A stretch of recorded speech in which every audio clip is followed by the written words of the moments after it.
So welcome back to the channel guys to your on the common man's club. आज हम देखने वाले हैं मार्केट का प्री एनालिसिस और यूएस प्रेसिडेंट ने जो लिबरेशन डे में टेरिफ का अनाउंसमेंट किया है उस पर क्या डिटेल्स है उसके बारे में भी जानेंगे।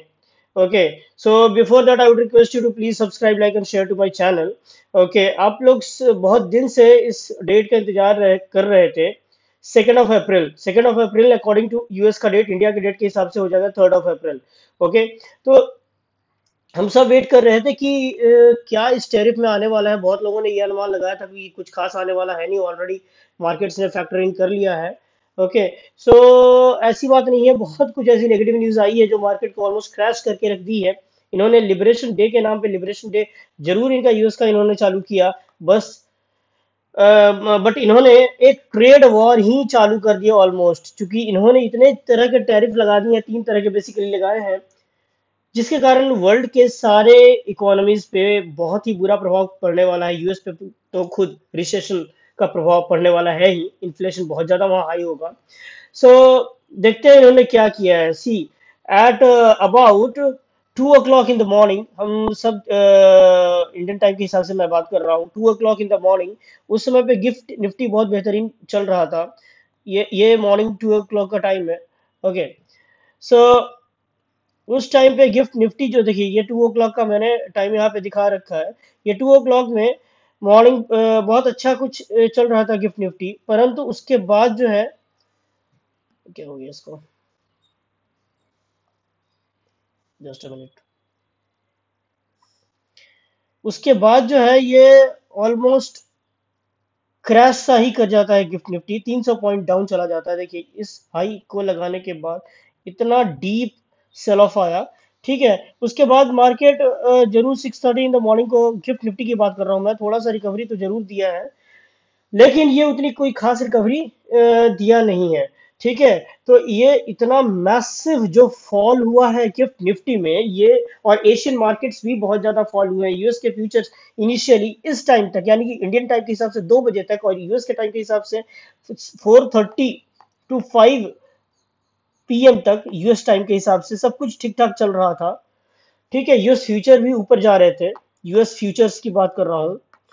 परंतु उसके बाद जब इनका एक से एक टेरिफ का डिटेल्स आने लगा, उसके बाद मार्केट ऑलमोस्ट क्रैश होने लगा। देखते हैं कि क्या इन्होंने अनाउंसमेंट किया है।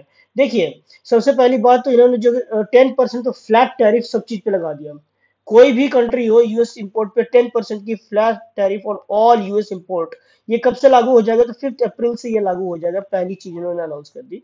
दूसरी बात, डोनाल्ड ट्रंप साहब ने ये बताया है कि 25% tariff on auto imports to US. US पे जो भी ऑटोमोबाइल्स का इंपोर्ट होता है ना, उस पे 25% का ये टैरिफ लगाने जा रहे हैं। और एक रेसिप्रोकल टैरिफ का इन्होंने अनाउंसमेंट किया है। रेसिप्रोकल टैरिफ मतलब कि आप जितना टैरिफ हम पे लगाते हो, उसका हम 50% टैरिफ हम आप पे लगाएंगे। मतलब यूएस में अगर इंडिया इंपोर्ट करता है और एक्सपोर्ट करता है, सॉरी, यूएस में इंडिया अगर एक्सपोर्ट करता है तो उस पे 26% का टैरिफ लगेगा। क्यों लगेगा? क्योंकि यूएस का माल जो इंडिया में आता है, उस पर इंडिया 52% का टैरिफ लगाता है। देखिए, ये आपको लग रहा होगा कि पहले पहले ऐसा क्यों है कि इंडिया ज्यादा टैरिफ लगाता था या वेरियस कंट्रीज ज्यादा क्यों लगाती थी। वो यूएस ने अगर हाफ टैरिफ लगाने का सोचा है तो सही ही किया होगा, ऐसा नहीं है। ठीक है, वर्ल्ड में जितने भी जियो पॉलिटिकल डेवलपमेंट के हिसाब से कंट्रीज में एक्सपोर्ट इंपोर्ट का कार्य होता है, उस पे देखा जाता है कि कौन सी कंट्री कितनी कैपेबल है। यूएस एक डेवलप्ड कंट्री है, India is still a developing country. अगर आप अफ्रीकन नेशंस की बात करें तो और अंडर डेवलप्ड कंट्री है, तो उसी के हिसाब से उनको छूट दी जाती है अलग अलग टाइप के गुड्स पे। राइट, आगे बढ़ते हैं वीडियो में। सो आप देख सकते हैं कि अप्रोक्स, नॉट अप्रोक्स, 26% का टैरिफ जो इंडिया के गुड्स पे लगेगा, जो भी हम लोग एक्सपोर्ट करते हैं यूएस पे। ठीक है, ये गुड्स पे है, सर्विसेज पे नहीं है। और ये कब से लगने वाला है माइंड यू? ये लगने वाला 9 अप्रैल से। ठीक है, 9 अप्रैल से ये लागू हो जाएगा, और ये तो 5 अप्रैल से ही लागू हो जाएगा। ठीक है, आगे बढ़ते हैं। इसी तरीके से देखिए सबसे ज्यादा वर्स्ट हिट हुआ है वो है वियतनाम। मतलब कि जो भी एप्पल के प्रोडक्ट्स, आईफोन और टैबलेट्स यूएस में जाते थे वो महंगे हो जाएंगे। ओके। और चाइना पे इन्होंने लगाया है तकरीबन 34% का, यूरोपियन यूनियन पे 20% का टैरिफ लगाया है, ताइवान पे 32% का। इन दो कंट्रीज से बन बन के एप्पल के प्रोडक्ट्स यूएस में जाते थे। जापान पे 24% का टैरिफ है। हमारे नेबर्स की बात करें तो बांग्लादेश पे 37% का, पाकिस्तान पे 29% का टैरिफ लगा है। इन्होंने श्रीलंका तक को भी नहीं छोड़ा है, श्रीलंका पे 44% का टैरिफ इन्होंने लगा रखा है। ओके, आगे बढ़ते हैं। देखिए सबसे कम टैरिफ अगर बात करें किस कंट्री को पे लगाई गई है, तो यूके पे लगाई गई है, सिंगापुर, ब्राजील एंड चिले पे लगाई गई है। ठीक है। अब ये देखिए ट्रम्प का अनाउंसमेंट जो है ना, जितना एक्सपेक्ट किया गया था लोगों के द्वारा उससे भी बहुत ज्यादा वर्स आया है, बहुत ज्यादा खराब अनाउंसमेंट इनका आया है। तो इससे क्या है ना, ऑलमोस्ट सारे मार्केट जो है क्रैश हो गए हैं। आप कोई भी मार्केट की बात कर लें, एशिया के, जापान के मार्केट, चाइनीज मार्केट, ये सारे ही ऑलमोस्ट आपको सबके फ्यूचर्स आपको डाउन दिखेंगे अगर आप मार्केट पे जाकर उनका फ्यूचर्स एफयूटी चेक करें तो। Okay, so Nifty is already indicating a massive gap down of 250 to 300 points. Let's see what will happen today.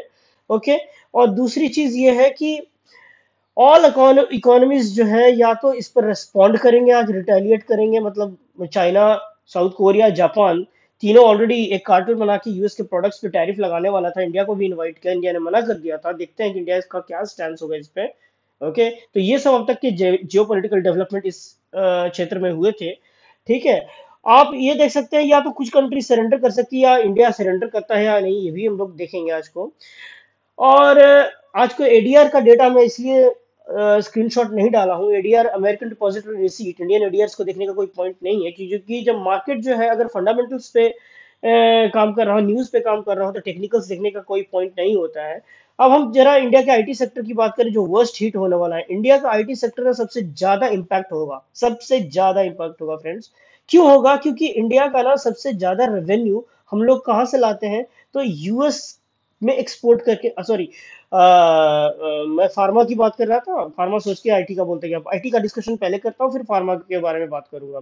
देखिए आईटी का के ऊपर में कोई खास इंपैक्ट होने वाला है नहीं। इसलिए नहीं होने वाला क्योंकि जो भी टैरिफ लग रहा है ना वो गुड्स पे लग रहा है, सर्विसेज पे नहीं लग रहा है। अगर ये सर्विसेज पे लग रहा होता तो ये गुड्स पे सारा टैरिफ लग रहा है। ठीक है, लेकिन चूंकि यूएस में इन्फ्लेशन आएगा, वो आईटी को भी इनडायरेक्टली इंपैक्ट करेगा ही करेगा। अब जरा फार्मा सेक्टर की बात करें, फार्मा सेक्टर में सबसे ज्यादा रेवेन्यू जो हम लोग का जो आता है ना, यूएस में एक्सपोर्ट करते हैं हम लोग, उससे आता है। ठीक है, तो सबसे वर्स्ट हिट जो कोई अगर सेक्टर होगा इंडिया में तो फार्मा सेक्टर होगा। तो फार्मा के स्टॉक्स आज देखने लायक होंगे कि किस प्रकार वो टंबल करते हैं। अगर आपके पोजीशंस उसमें बने हैं तो आपको चिंतित होना चाहिए, देखना चाहिए कि क्या हो रहा है उसमें। ठीक है।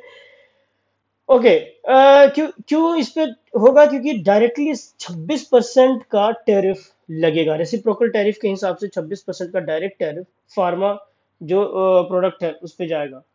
ओके, सो अब ऐसे में तो कोई खास पॉइंट है नहीं कि आप टेक्निकल्स को देखें, क्योंकि टेक्निकल्स देखने का वैसे ही कोई मतलब होता नहीं है, क्योंकि मार्केट जो है कम्प्लीटली जो है न्यूज पे चल रहा होता है। कल तो हमने देखा कि मार्केट बहुत ज्यादा बुलिश था और अच्छी खासी रिकवरी दिखाई, और बुलिश कैंडलस्टिक पैटर्न्स बना के कल मार्केट क्लोज किया था। आज हम लोग कंफर्मेशन के लिए वेट कर रहे थे, लेकिन आज तो नहीं लगता कंफर्मेशन आएगा, क्योंकि जिस हिसाब से टैरिफ का अनाउंसमेंट हुआ है। देखिए कल का जो आप देखे थे, ये परसों का कैंडल था फ्रेंड, परसों मार्केट बहुत ज्यादा फॉल हुआ था, और कल का देखें तो ये बेहतरीन रिकवरी कल दिखाई थी, टू क्लोज एट 23,332.35। आज एक कंफर्मेशन का वेट कर रहे थे कि अगर इसके ऊपर कहीं निकलता, 50-100 पॉइंट ही निकलता, तो एक अच्छा खासा रैली आने वाले टाइम में पॉजिटिव टर्न देखने को मिलता। परंतु अब तो देखने को ऐसा नहीं लग रहा है कि शायद ऐसा होगा। So friends, that's all the end of the video. I would request you please subscribe, like and share my channel, because ऐसा कंटेंट बनाने में बहुत सारे सोर्सेज को पढ़ना पड़ता है, एनालाइज करना पड़ता है, उसको नोट डाउन करना पड़ता है, और उसके बाद मैं ये कंटेंट आपके सामने लाता हूँ।